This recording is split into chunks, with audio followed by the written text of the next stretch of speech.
राधे राधे, जय श्री कृष्ण। आषाढ़ मास अध्याय 12 श्रीमद् भागवत महापुराण का पुण्यदायक अध्याय। महाभारत का युद्ध समाप्त हो चुका था।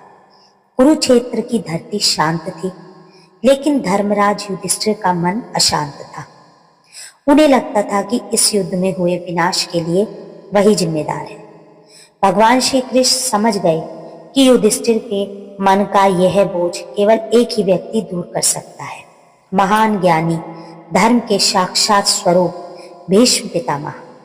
तब श्री कृष्ण पांडवों, महर्षि व्यास, नारद, परशुराम और अनेक ऋषि मुनियों के साथ उस स्थान पर पहुंचे जहां भीष्म पितामह बाणों की शैया पर लेटे हुए थे। जैसे ही भीष्म पितामह ने भगवान श्री कृष्ण को देखा, उनके चेहरे पर अद्भुत तेज और आनंद छा गया। उन्होंने हाथ जोड़कर भगवान का ध्यान किया। भगवान श्री कृष्ण की कृपा से उनके शरीर की पीड़ा मानो समाप्त हो गई। उनका मन पूर्ण रूप से भगवान के दिव्य स्वरूप में लीन हो गया। इसके बाद भीष्म पितामह ने युधिष्ठिर को समझाया, हे राजन, संसार में जो कुछ भी होता है वह केवल मनुष्य की इच्छा से नहीं, बल्कि भगवान की इच्छा से होता है। इसीलिए शोक में डूबना उचित नहीं।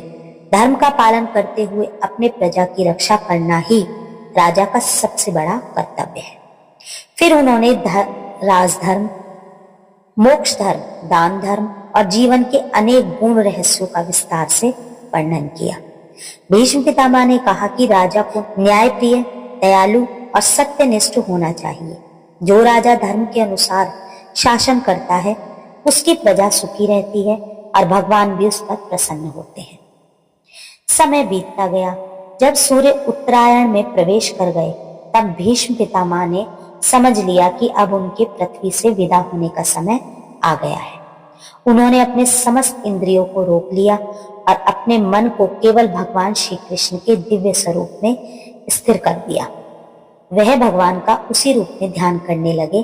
पीताम्बर धारण किए हुए, श्याम सुंदर स्वरूप, घुंघराले केश, करुणा से भरी मुस्कान और अर्जुन के सारथी के रूप में खड़े हुए श्री कृष्ण। भीष्म पितामह बोले, हे प्रभु, युद्ध भूमि में जब आपने अपने भक्त अर्जुन की रक्षा के लिए अपनी प्रतिज्ञा तक तोड़ दी थी, वहीं आपका भगवत स्वरूप मेरे हृदय में सदैव बस गया।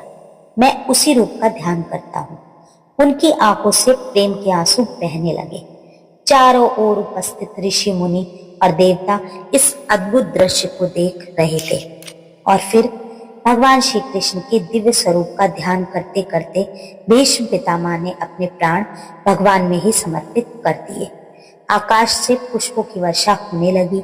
देवताओं ने उनकी महिमा का गुणगान किया।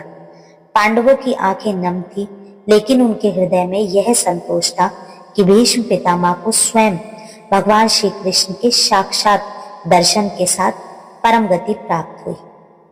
भक्तों, यह प्रसंग हमें सिखाता है कि ज्ञान, वीरता और महानता का वास्तविक फल तभी मिलता है जब मन अंत समय में भगवान के चरणों में स्थित हो।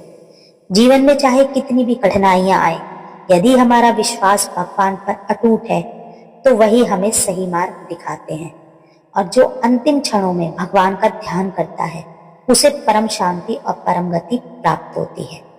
अगर आपको श्रीमद् भागवत की ऐसी ही दिव्य कथाएं सुनना पसंद है तो वीडियो को लाइक करें, अपने परिवार और मित्रों के साथ शेयर करें और चैनल को सब्सक्राइब करना बिल्कुल भी ना भूलें। तो राधे राधे, जय श्री कृष्ण।